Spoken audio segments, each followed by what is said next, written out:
Sigang Nishimi Saglazam Ribishinti, Biludia Shanti, Law Shabakamaza, Koroke, Tambra, the Chitambrium Frito, Kasa Boromifone, Panda, Songsaka, Tangel Fung Dancing, Shabakamaza, Rokotum, Baksaki, Eden Primary Shal Paleka, Abri Logi, Korokisai Tambra, Nizitam, Bishingo, Jerok, Langma Arika, Boromia Faleka. Also, the Kotomatun Biscongo, during the Shambotu, the Koksha Kanaka, Eden Primary, not Boromia Faleka. They have no Borom, Shabak, High Kifin, and Shanbong, Naragoni, Logi, Shabak Mazaroni, Bishingo. Jerok Tika, Boroni Nukungo, Jobosan, Boshan Monarka. আমরা সারা ত্রিপুরা রাজ্যে 10,330 শিক্ষকদের পক্ষ থেকে প্রথমত 61তম শিক্ষক দিবস উপলক্ষে সকল শ্রদ্ধেয় শিক্ষক শিক্ষিকাদের আমরা শ্রদ্ধা জ্ঞাপন করছি। পাশাপাশি যারা শিক্ষানুরাগী তাদেরকেও আমরা শ্রদ্ধা জ্ঞাপন করছি। কিন্তু এই সময়ের মধ্যে দাঁড়িয়ে সবচেয়ে পরিতাপের বিষয় হলো আমরা এই ত্রিপুরা রাজ্যের মধ্যে এমন একটা সংখ্যা, যে সংখ্যাটা বর্তমান সময়ে সর্বকালের মধ্যে একটা কলঙ্কিত নাম হিসেবে আমরা আখ্যায়িত হয়ে গেছি, বিনা দোষে বিনা অপরাধে। কিন্তু বাস্তব সত্যটা বোঝার মতো এখন পর্যন্ত কেউ আমাদের সামনে এসে দাঁড়ায়নি।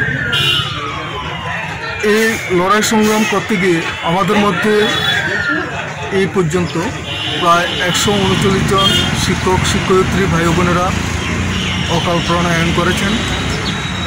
তাই আমরা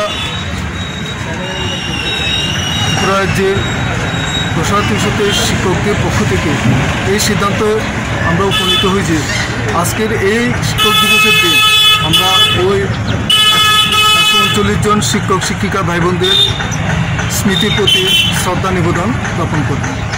পাশাপাশি আমরা বর্তমান যে সরকারের প্রতি বিনম্র আবেদন রাখব, যেহেতু আমরা নির্দোষ, আমাদের চাকরি যায়নি, কোর্টের রায়ে আমাদের কোথাও চাকরি গেছে, সেই কথাটি এখন পর্যন্ত যেমন শিক্ষা দপ্তর পাশাপাশি সরকার কেউ প্রমাণ করতে পারেনি।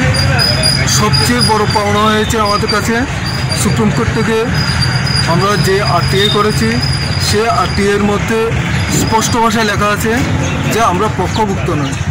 তো আমি সবার নিকট একটা আবেদন করব, যারা আসামি নয় তাদের কীভাবে শাস্তি হয়।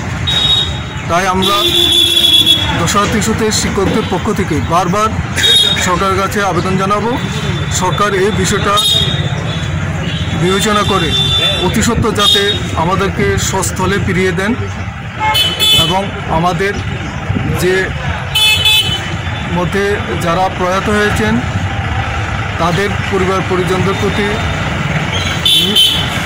সরকার পক্ষ থেকে যা যা সাহায্য সহযোগিতা করা প্রয়োজন সেই বিষয়টা চিন্তা করেন।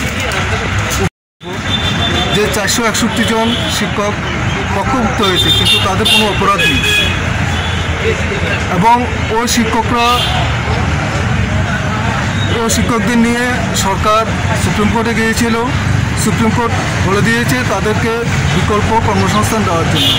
আমরা তাদের ব্যাপারেও সরকারের কাছে জোরালো আবেদন করব, তাদেরকেও যেন সস্থলে এবং উপযুক্ত কর্মসংস্থান ব্যবস্থা করে। সবাইকে নমস্কার, ধন্যবাদ।